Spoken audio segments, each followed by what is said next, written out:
This is State Representative Tom Bennett of the 106th District. We've been in session here in Springfield since Friday. Much to consider. Several bills were passed that I believe would hurt our state. And today we started to debate the large law enforcement bill, House Bill 3653, when the Republicans were cut off without warning. We are fighting for our law enforcement and the tough jobs they have. Every day they go to work, it's not guaranteed that they will return home to their families. Traffic stops, domestic disputes, situations that can get out of control quickly and turn violent. And every day they put their lives on the line. I've had the opportunity to ride along with law enforcement around my district. Special group of men and women. We pay these people to run to the sound of the gun and not away.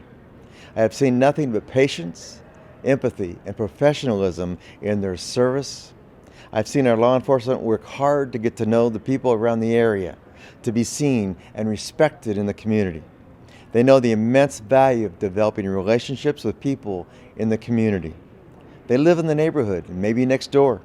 Their kids play on Little League baseball teams, and they go to church. They're involved in the community. They help lead our local parades and our funeral processions and work with our volunteer fire departments to fight fires. They're our heroes. Our police, our firemen, our veterans are our heroes.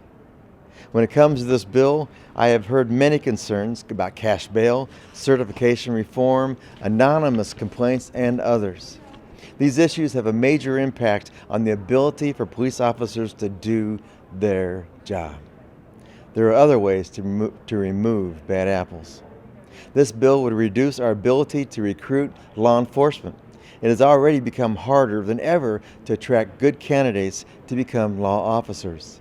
I've heard from my law enforcement in years past they might attract 75 applications for an opening on the police force, and now they might have 10.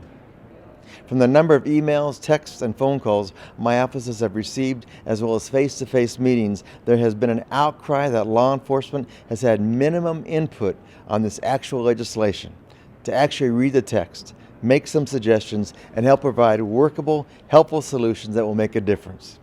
I can understand the concern when I consider the amount of input that we as the House Republicans have had in the very same legislation. Instead of tying the hands of our law enforcement, we should be looking for ways to provide additional training for technology and a host of other topics as well. We should be looking for ways to help protect our law enforcement better than they are today.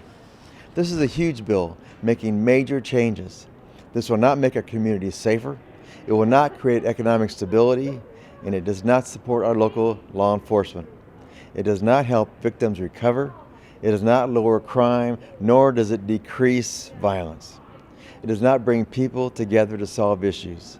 This bill is not the answer. We must be better. Thank you everyone for your support. We will continue to fight for you.